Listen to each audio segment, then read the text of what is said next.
لیس علیک ھداھم ولکن اللہ یہدی من یشاء، ان کافروں کو ہدایت پر لے آنا کچھ آپ کے ذمے فرض یا واجب نہیں ہے۔ جگہ جگہ اللہ تعالیٰ اپنے نبی کو تسلی دے رہے ہیں۔ اللہ کے نبی صلی اللہ علیہ وسلم جب تبلیغ کرتے تھے، جب اللہ کی دعوت پہنچاتے تھے اور پھر لوگ راہ راست پر نہیں آتے تھے اور آپ کو الٹا کوئی ساحر کہتا، کوئی شاعر کہتا، کوئی مجنوں کہتا، کوئی پاگل کہتا، کوئی دیوانہ کہتا، اللہ کے نبی کو بڑا رنج ہوتا اور اللہ کے نبی بیٹھ کر افسوس کیا کرتے تھے تو اللہ تعالیٰ تسلی دیتے تھے۔ آج ہم رنج میں ہوتے ہیں تو ہمارا دوست آ کے تسلی دیتا ہے، ماں تسلی دیتی ہے، اللہ کے نبی کو اللہ تسلی دیتے تھے۔ کیا فرما رہے اللہ کہہ رہے ہیں اے نبی آپ کے اوپر ان کافروں کو ہدایت دینا یہ فرض واجب نہیں ہے، آپ کا کام صرف حق بات پہنچا دینا۔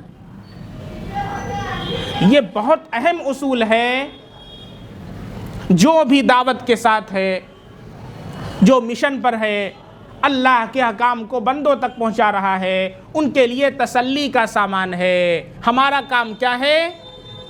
دعوت دینا، حق بات پہنچا دینا، منوانا ہمارا کام ہرگز نہیں ہے، ہدایت دینا ہمارا کام ہرگز نہیں ہے، اور نہ مانے مسجد میں نہ آئیں تو الٹا ان کی غیبت کرنا اور اپنے اعمال کو خراب کرنا ہمارا کام ہرگز نہیں ہے۔ سمجھیں دعوت کے اصول کو، کتنا اہم اصول ہے۔ آپ کا کام کیا ہے؟ حق بات پہنچا دینا، ہدایت دینا نہیں آپ کا کام ہے۔ پوری زندگی اللہ کے نبی صلی اللہ علیہ وسلم نے ابو جہل کو کتنی مرتبہ تبلیغ کی ہوگی، لیکن وہ مسلمان نہیں ہوا۔ اللہ کے نبی سے بڑا کوئی مبلغ ہو سکتا ہے، لیکن اللہ نے ہدایت مقدر میں نہیں لکھی تو وہ نہیں ہدایت پر آیا۔ ابو لہب اللہ کے نبی کے آپ کا سگا چچا، لیکن وہ ایمان نہیں لایا کیونکہ اللہ نے ہدایت مقدر میں نہیں لکھی۔ لیس علیک ھداھم ولکن اللہ یہدی من یشاء، اللہ جسے چاہتا ہے ہدایت دیتا ہے۔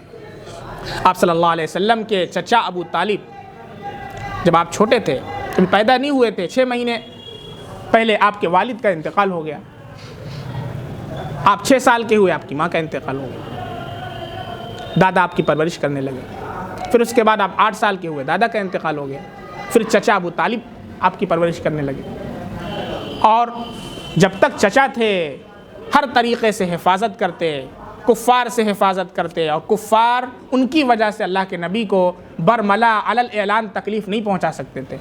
وہ سردار تھے، ان کی ایک حیثیت تھی، اور اللہ کے نبی ان کے بھتیجے تھے۔ جب ان کا انتقال ہونے لگا، ان کے بڑے احسانات تھے، تو آپ صلی اللہ علیہ وسلم گئے اور آپ نے کہا کہ چچا جان کلمہ پڑھ لیجئے، کل قیامت کے دن میں اللہ کے سامنے آپ کے کلمے کی گواہی دوں گا، آپ کی سفارش کروں گا۔ چچا نے کہا بھتیجے اگر اس بات کا خوف نہ ہوتا کہ موت کے ڈر سے بھتیجے کا دین قبول کر لیا کہ لوگ مرنے کے بعد یہ طعنہ دیں گے، تو ابھی کلمہ پڑھ کے میں تیری آنکھوں کو ٹھنڈا کر دیتا۔ اور بس اتنا کہا اور اس کے بعد انتقال ہو گیا۔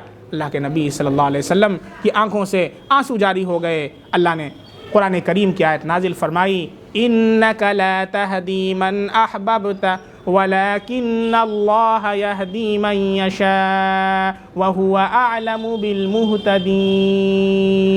اے نبی آپ جسے چاہیں ہدایت نہیں دے سکتے، اللہ جسے چاہتا ہے ہدایت دیتا ہے، اور اللہ ہدایت یافتہ لوگوں کو خوب جانتا ہے۔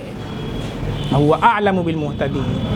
اس لیے کبھی بھی ہمیں اس کے در پہ نہیں ہونا ہے کہ ہم نے دعوت دی اور وہ مسجد میں نہیں آئے، ہم نے بیان میں دعوت دی اور بیان میں نہیں آئے۔ ہم نے دعوت دی، اللہ نے ثواب پہنچا دیا، اور ہم کو ثواب مل گیا، اور اللہ رب العزت نے ہمارے نام اعمال میں نیکیاں لکھوا دی، ہمارا کام ہو گیا۔ ہدایت دینا نہ دینا اللہ کے ہاتھ میں، اللہ چاہے گا، جس دن چاہے گا اللہ ہدایت عطا فرمائے۔ ہم دعا کر سکتے ہیں ان کے لیے، صدقہ کر سکتے ہیں۔ چنانچہ حضرت عمر فاروق رضی اللہ عنہ جب تک اسلام نہیں لائے تھے، اللہ کے نبی دعا کرتے تھے، اللہ کے نبی دعا کرتے تھے، اللہم اعز الاسلام، اللہم اعز الاسلام بعمر و ابی جہل، یا تو اے اللہ حضرت عمر کے ذریعے اسلام کو عزت عطا فرما، یا ابو جہل بن ہشام کے ذریعے اسلام کو عزت عطا فرما، چونکہ یہ دونوں بہت طاقتور جرنیل قسم کے لوگ تھے۔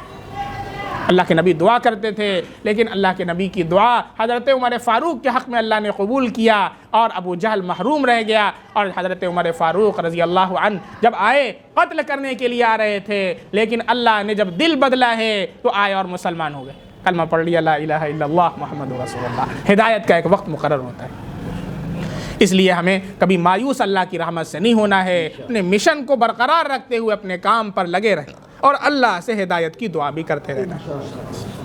تو اس اصول کو ہمیشہ یاد رکھیں، اس سے بہت تقویت ملے گی اور کبھی بھی مایوسی نہیں ہاتھ لگے گی۔